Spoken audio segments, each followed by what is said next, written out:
This episode is made possible by listeners like you. Check us out on Venmo under the business accounts at Bigfoot UFO. Previously on All Things Unexplained. The military spokesman says they can't find it. The one I'm referring to the Yukon. They say we're not going to claim it was a party balloon or a hobby balloon until we find it. Well, they're never going to find it. It is made. The material is so thin. We have to be very careful handling it, or you get a hole in it. It's 1 mil thick. That's 1/1000th of an inch thick. The little tractor that we built, and the one flying was a little bit larger, but the tractor we built, again, is postage stamp size. Now, when that rocket exploded up there, it probably vaporized that little balloon. I mean, there's no pieces of that balloon's going to be found. And probably, even if the tractor didn't break apart, you're never going to find a little 1-inch square thing down on the ground somewhere out in the middle of the water or the snow. And so why do we think that it's there? Well, I'm 98% sure it was this ham radio balloon. And, maybe 2% it could have been an alien. I don't know. But I think it was a ham balloon. And the reason was where we were tracking it. In the last track we got, it was on the west coast of Alaska. And it got dark. You see, our Pico balloons don't transmit during the dark because they're solar power only. But they continue on. And when the sun comes up the next day, it starts plotting again, so we can see, where it is. And the NOAA prediction for that flight put it across Alaska and right exactly in the Yukon, right here between the two little cities where the military says they shot down unidentified object. And we never heard from it again. So, now it's not unusual for a balloon to just go down by itself or for some reason stop talking, but it's very, very much of a coincidence that it was right in the same area when a missile went off and we hadn't heard from it anymore.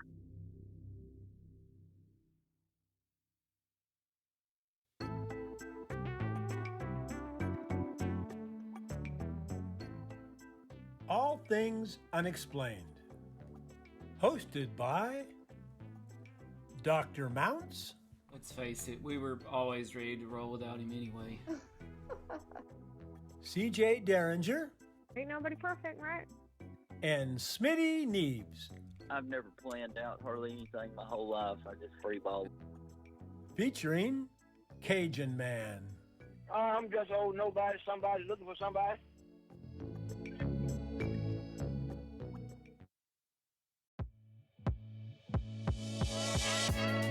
All right, hello everyone, all of our unexplained ones out there. I'm CJ Derringer, joined with my co-host tonight, Dr. Tim Mounts. We're talking to Tom Medlin with the Amateur Radio Roundtable podcast, balloon expert, Pico balloon, and ham radio expert. Well, let's dive into a little bit of analysis about what we think happened and why. I tell you one thing I want to know, Tom, because we heard a lot of talk about these UFOs that were shot down, whatever they were shot down because they represented a threat to commercial air traffic. Tom, are you aware of any pilots or passengers on commercial flights that have ever even spotted any of your Pico balloons in the air? No, in fact, I've got a pilot friend just retired 35 years, wide body. He has never seen a balloon in the air. Let me say this about that. On one of the TV networks, I was on Newsmax the other night, and they gave me one question, and it's the most controversial question. It's, these things fly at altitudes where civilian aircraft fly. And that's actually the only reason the government gave for shooting it down. These things are a hazard to aviation, so we shot it down. That's the only reason they had, if you remember and think back. But if you really think about this, we're flying under regulations of the Federal Aviation Agency today. the Federal Aviation Agency, they do all kinds of tests. They shoot chickens and birds into jet engines, and they freeze them, and they do this, and they do all this testing, and they have regulations. And we fly under FAA 101 exempt regulations, meaning that we're complying with the FAA. And I think the FAA feels like that there is no danger to civilian aircraft, because there are hundreds and hundreds of balloons up there, and typically you don't see them. I mean, I've flown probably for the last 30 years quite often. I've never seen a balloon in the air. That's a great point. Think of this. Take a cork and throw it out in the middle of the Pacific Ocean, and just think, hey, that's a balloon up in the sky. I mean, is the ship going to hit that cork? I don't know. I mean, if it did, it probably wouldn't hurt it. Right. That's a terrific example. I love that. Tom, do any of the Pico balloons have lights on them? No. We have a very, very small power system up there, solar only. We don't have any power at night, just solar power only. There is a different balloon that we hams do fly, and that is the big weather balloon, but it has a completely different aspect here. We gas that up. We did one here last year, and we launched it in Tennessee. And it went down in Mississippi. It traveled 67 miles. It was up 3 hours. It went to 108,000 feet. We had cameras on it, everything on it. But again, we tried to file a NOTAM, TAM with the FAA, and they really didn't want it. They said we really didn't need it because, again, we're under the level there that they require. But that was an interesting launch. We launched it. We knew exactly. There's plotting on the internet and programs that tell us that look at the wind speed and direction at different levels of altitude, and we knew exactly where that balloon was going to go. We went down to Mississippi. We beat it down there. We had breakfast, and we were waiting on it to come down, and it came down, and we recovered it. And that was a fun case. That's a big day. Oh, that's amazing. What part of Mississippi were you in? Smitty, our co-host, is missing, and I are both from Mississippi. Well, it's just northern Mississippi up here, the Olive Branch, south of Olive Branch, down that way. But we launched out in Somerville, Tennessee, and the plot I've got on. I've got a presentation I did. The projected plot and the actual plot were almost exactly on top of each other. So it took it about an hour and a half. It took about an hour and a half to reach 108,000 feet, and it took about an hour and a half to fall after it popped. And that was a lot of fun, but I don't think we want to do another one because we were so lucky. Everything fell together there. We were right under it. We were right under it, waiting on it. If we had made a wrong turn, I think I could have been out there and caught it in my hands when it fell. And but next time we'll lose the 3 GoPros. They'll end up in a tree somewhere out in the swamp, and we will never find it. Yes. Right. Now, Tom, that's a good segue. What you mentioned about the technology on the balloons and no lights and such into my next question. So, some of the pilots, it's been recorded, claimed that these objects interfered with their sensors. Do you know or think that your balloons could do that? No, our balloons didn't. I think that's the 2% I was talking about earlier. It probably did it, but yes, back to aliens. Will not. Our little transmitters on a specific frequency. It's in a ham radio band, and it runs less power than your garage door opener. I mean, I just can't get into jamming, a jet fighter's system. So I think that probably would take an alien technology to do that. Yeah. And if it happened, I don't have an answer for it, man. Yeah. I just heard somebody chiming in on, we're getting a little too close here. So some of that, I think, sir, will stay for closed session. Ronald Moultrie from Arrow. So, Tom, I'm interested in what you think about this, and you've kind of alluded to this, but I again, I just want to get your thoughts on this. Pentagon spokesman Brigadier General Patrick Ryder said that the UFO shot down over Alaska posed a reasonable threat to civilian air traffic as it was flying at 40,000 feet. Yeah. What do you make of that assessment? Well, again, as I just mentioned, the FAA says that we're flying within their rules. The FAA is the experts on what is a hazard and which is not a hazard, and which should be allowed and which should not be allowed. So we're following their rules. In fact, hey, if you read the FAA rules, guess what? Unmanned balloon. Let's see. It says, balloons have the right of way over other aircraft. So that's what the rules say. So anyway, no, I think. See, they're in Washington. They're talking about something that they really didn't know about. They're not talking to the FAA about it, and that was, I really think that was the only reason that they could come out with on TV and say why they shut it down. Said we don't know what it was, but it was a hazard to civilian aircraft, so we shut it down. Well, if you shoot everything down as a hazard like that, if that is a hazard, you probably got 1,000 balloons in the sky you're gonna have to shoot down. And that was a great answer, Tom. And we really appreciate you coming on the show. We're talking to Tom Medlin with the Amateur Radio Roundtable podcast, balloon expert, Pico balloon, and ham radio expert.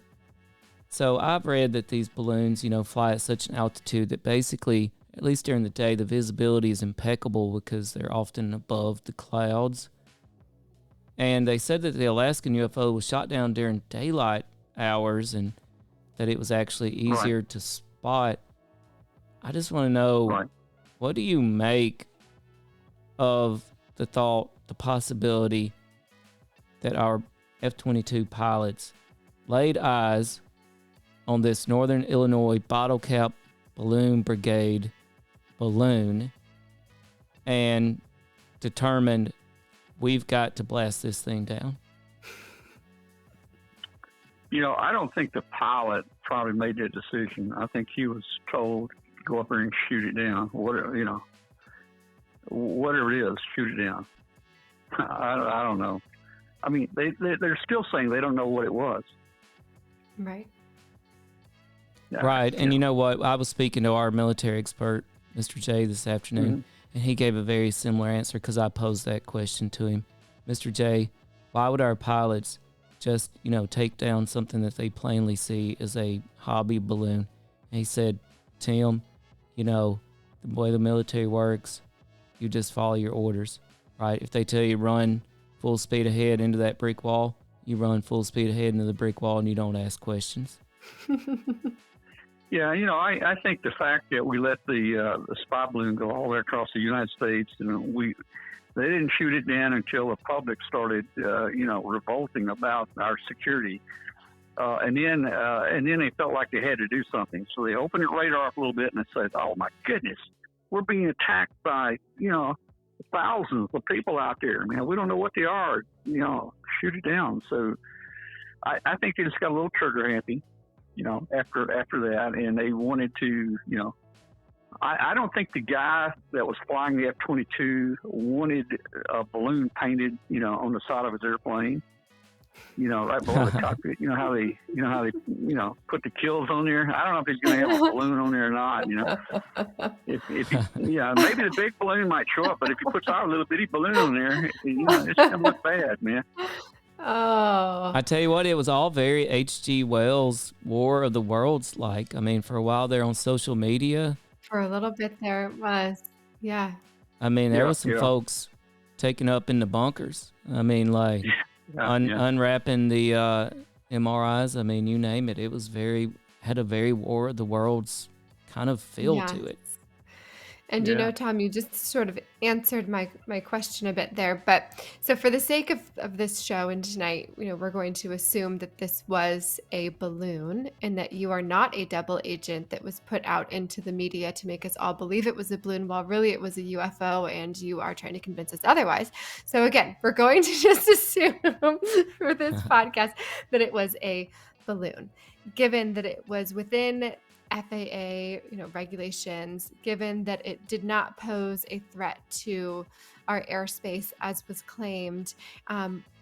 What do you think the reason is that we spent the money that we spent sending this F-22 up there with a missile to shoot down these three UFOs? And do you think that the other two were also balloons? Well, I don't know. I don't know that we're missing one of those because none of the ham community has said it. They're probably afraid to talk about it, but they probably were some type of balloon. I don't think there were anything hostile or anything like that. So, just your standard Sidewinder is $399,000, and they launched four. They launched four of them to take three out. One of them went in the water up there in Wisconsin, and they missed. So, that's 1.2 million right there. And then your airplanes, they fly in pairs. They run anywhere from $50,000 to $80,000 per hour to fly. And then you've got the tanker that has to go around up there. It probably runs the same thing. So it was quite expensive to shoot down probably a $50 total package up there that was sent up by a 12-year-old, my gosh. Kids up there that were trying to do some STEM projects. Wow. And again, you just think, all right, they've got the public's attention. Everybody's watching. We were on pins and needles with this Chinese spy balloon. We've opened our radar up more. Yeah. We're seeing things. Yep. Shoot them down. Take them down. Yeah. And the government's never going to admit they shot this down because they've said multiple times, we don't know what it was, and until we can find it, we're not going to confirm that. And they've also called off their search, so they're not going to find it. Yeah, I feel very enlightened. Yeah, I could send them one if they want to see it, but. I want to send up one on our podcast. Can we make like a show where we watch you put a balloon together and send it up and track it? Wouldn't that be fun for our viewers to be able to? Yeah, it's not much. I was prepared if our video worked. I was going to show you one here already put together in my hand, and I was going to show you a balloon back here, but we can do it another time. Yeah. Well, we do have a listener question for you, Tom, from Jason Stifler. How often do you launch balloons, and where do you release them from? Not very often. I mean, we used to try to keep one in the air, but as we got better and better, I mean, we really haven't launched a major one in about 252 days now because we're still flying. And we use our call letters. We use our call letters as the ID on the tracker, which reports to the Google Map. And since our call letter is already being used, it's a little difficult to send up another tracker, because we can't, we don't have other call letters. My call is W5KUB, unless we can put someone else's call letters on it, and then we can plot it on a map. It's a separate balloon. We did launch, 2 months ago, we did launch down in the Antarctica.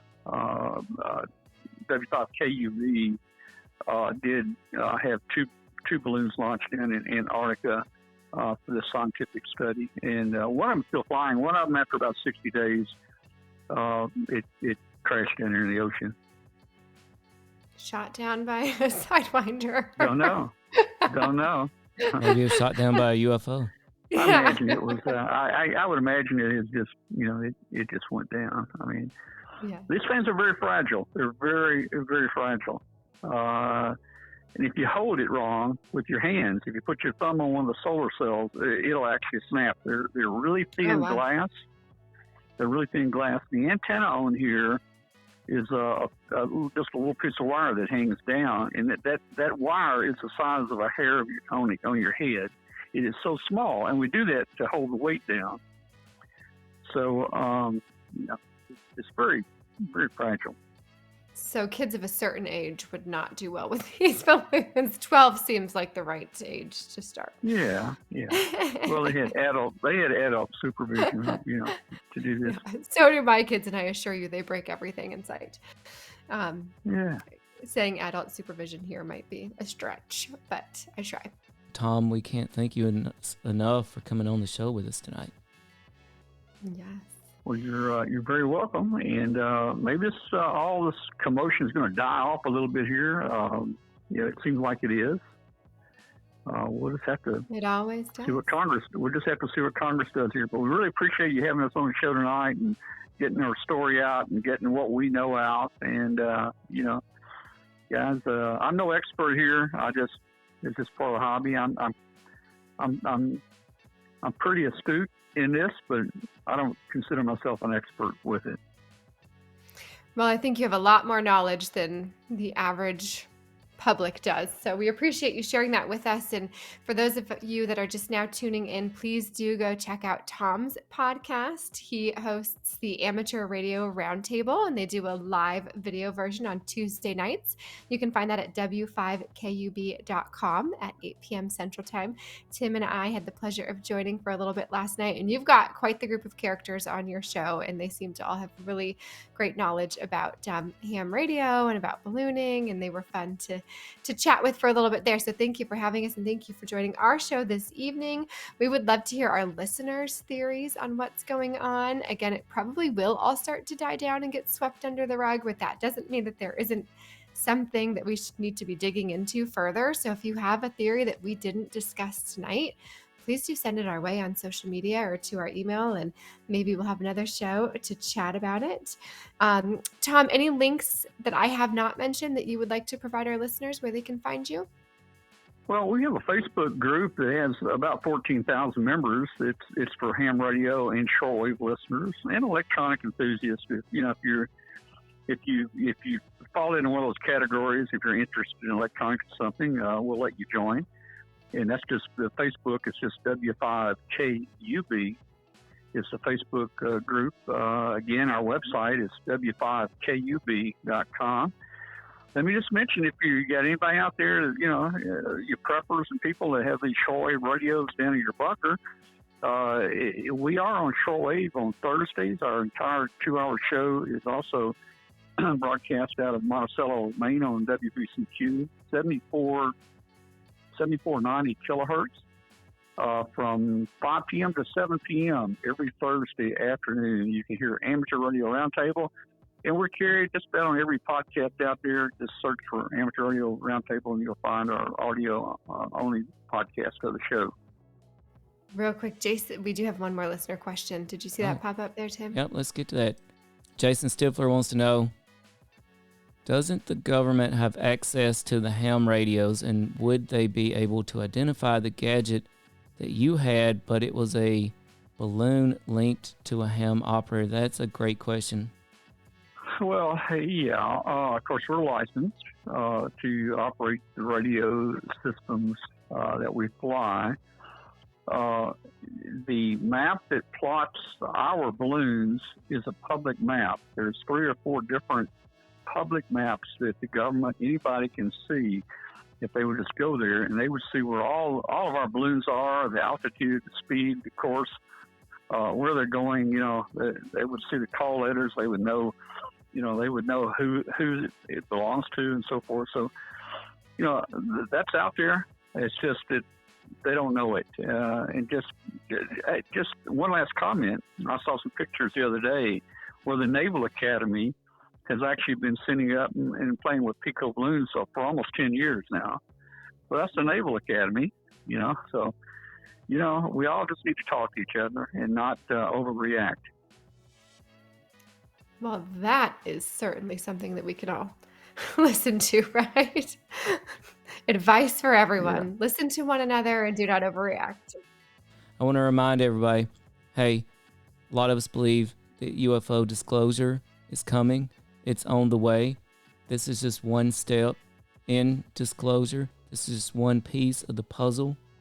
And we can all take part in the solution to the UFO phenomenon. The skies As we've been told, they're not classified, folks. Get off your screens, look up. You can collect data. We can all collect data. We can analyze it, and then we can get to the truth. And the whole truth is not going to be Pico balloons, even though this could have been what happened over Alaska. But that doesn't explain Roswell. It doesn't explain Mr. Billy, our first guest, who had an encounter in the 70s. It doesn't explain UFOs in the Bible. It doesn't explain the recent military encounters over the last decade that have come to light.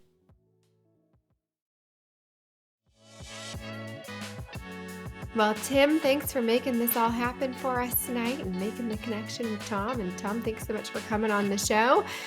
For those of you that are joining us live tonight, we appreciate you, and we appreciate our listeners wherever you may be listening. Some of you are in, South Africa? Is that where we were just ranked super high? South Africa, New Zealand, Ireland, Puerto Rico. We're popular. Look at us. Antarctica. Yeah. So be sure to subscribe to our podcast, share us with your friends, send your favorite ones to your friends, and follow us on social media. Again, thanks for tuning in. We hope that you will, you'll have to do it, Tim. I can't remember. Where's Smitty?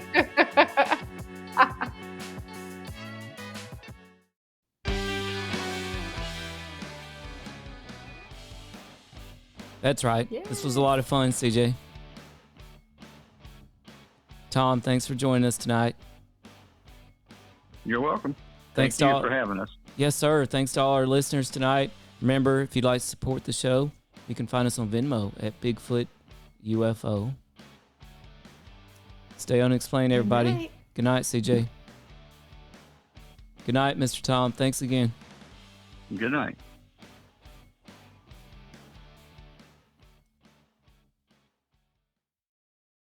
To be continued.